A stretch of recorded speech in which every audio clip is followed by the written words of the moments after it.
Amados, bom dia, queridos. Que a graça e a paz do nosso Senhor Jesus Cristo esteja com cada um de nós nessa manhã. Hoje é domingo, dia 28 de dezembro, o último dia do Senhor do ano.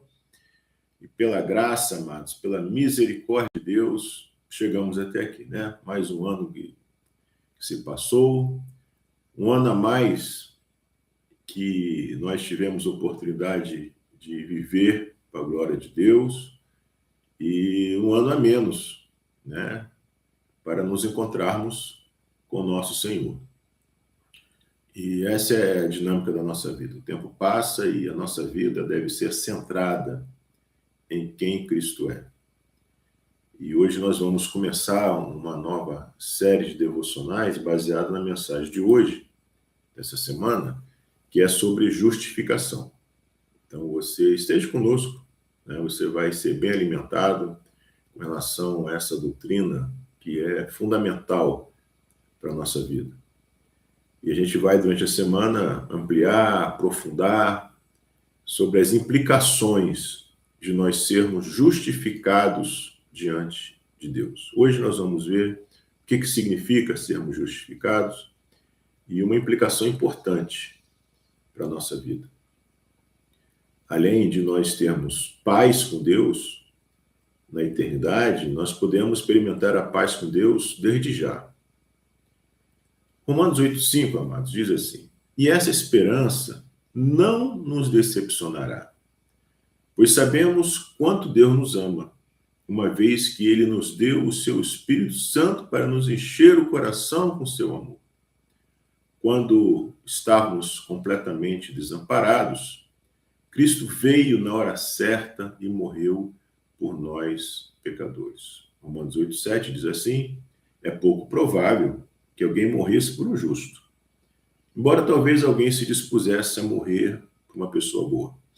Mas Deus nos prova seu grande amor ao enviar Cristo para morrer por nós quando ainda éramos pecadores.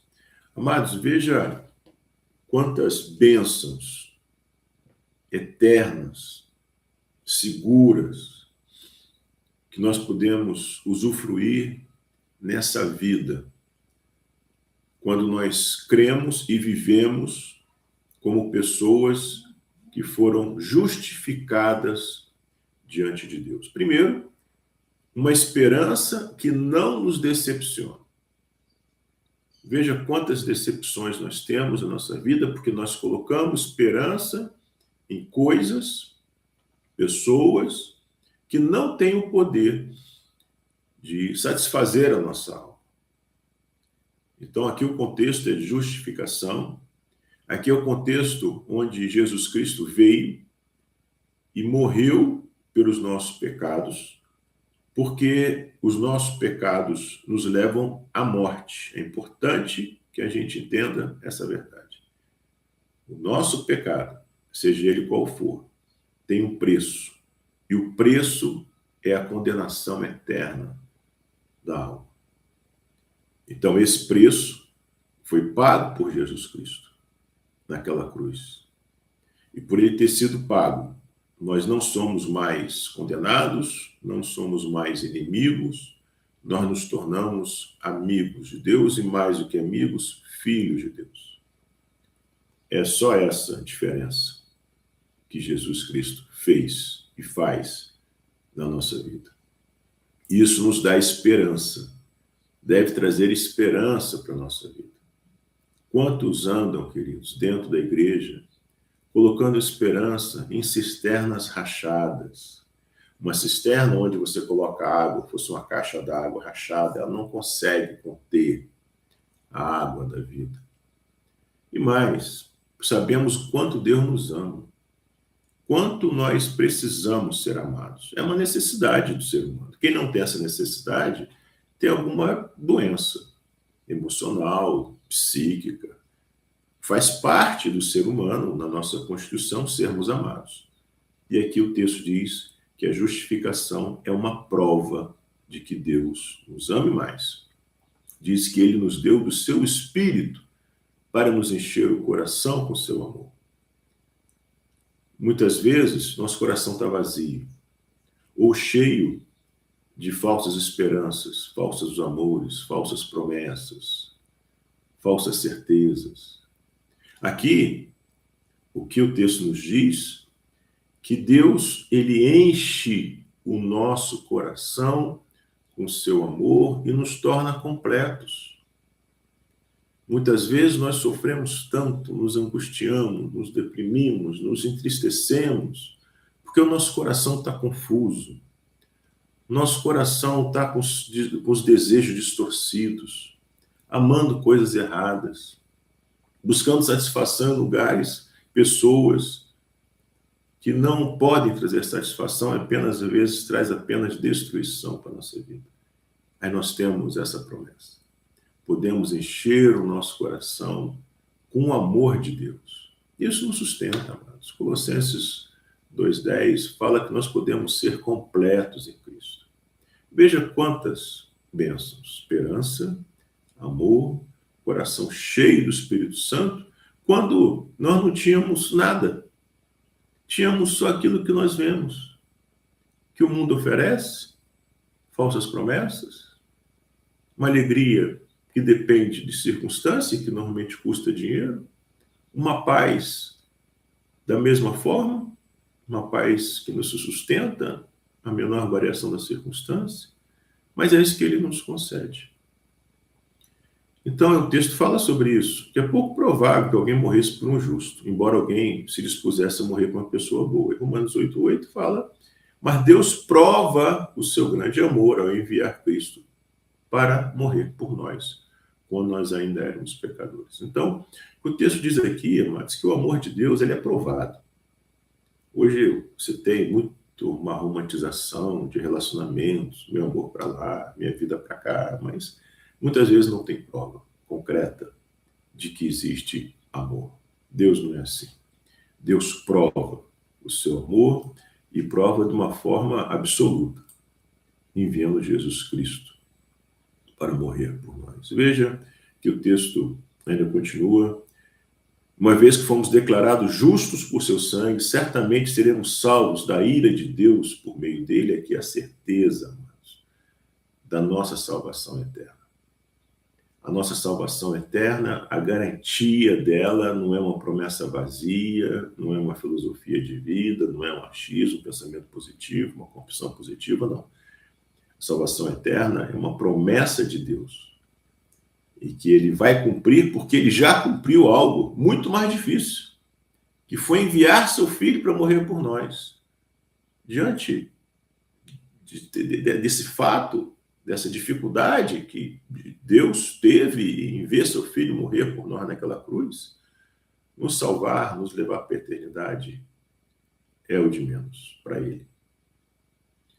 E o texto continua, certamente seremos salvos da ira de Deus por meio dele, certamente, o nome da segurança, salvação, pois se quando ainda éramos inimigos de Deus, nosso relacionamento com ele foi restaurado pela morte do seu filho. Agora que já estamos reconciliados, seremos salvos por sua vida.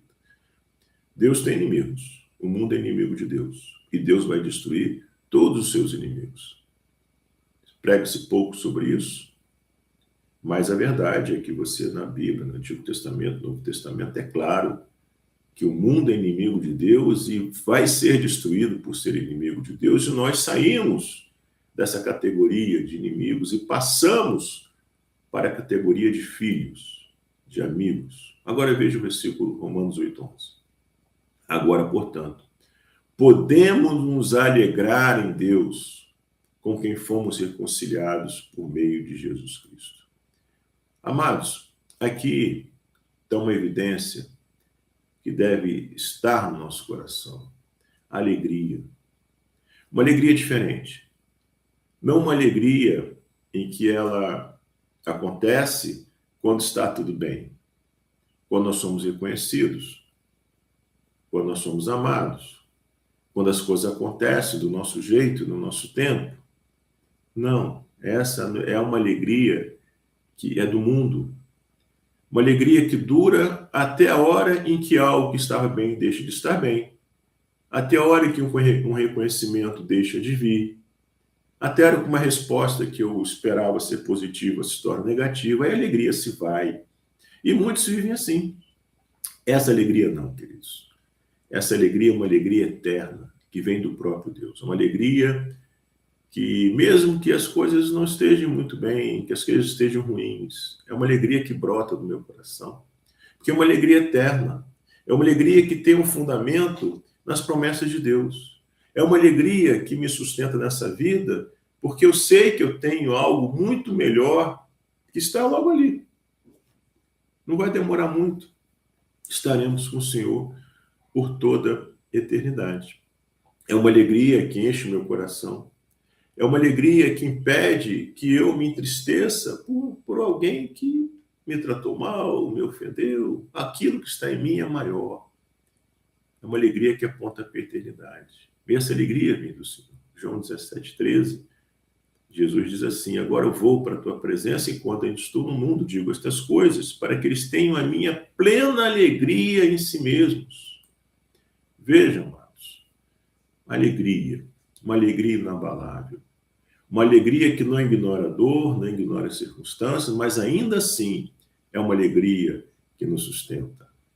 Talvez você não esteja esfuziante, pulando, mas você tem uma alegria interna, paciente, calma, segura, firme, estável, que é fruto da sua fé.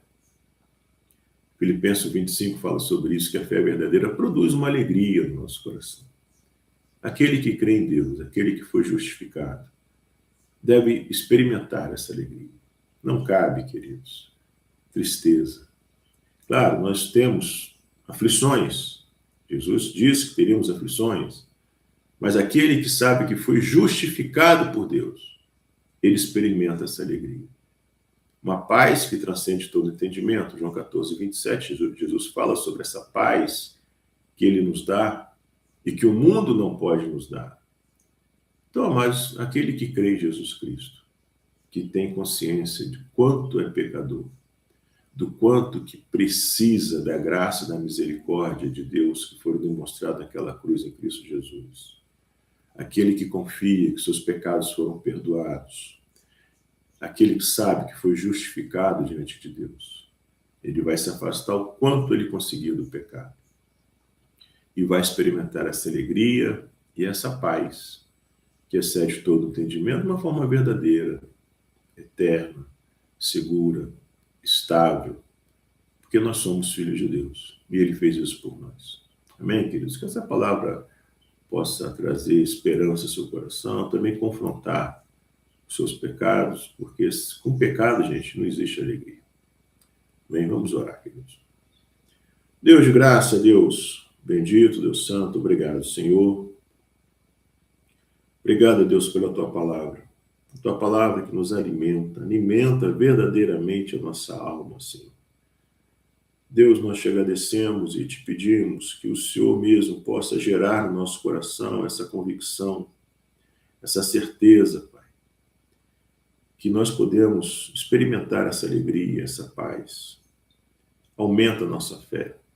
Traz salvação, Pai, àqueles que estão vendo esse vídeo e que ainda não entenderam o que significa justificação. Que reconheçam a gravidade dos seus pecados e corram para os pés da cruz. Peçam perdão pelos seus pecados, para que possam experimentar essa alegria, essa paz, Senhor. Nos ajuda a viver dessa forma, para a glória e honra do Teu santo nome. É o que nós te pedimos, já te agradecemos, no nome de Jesus. Amém.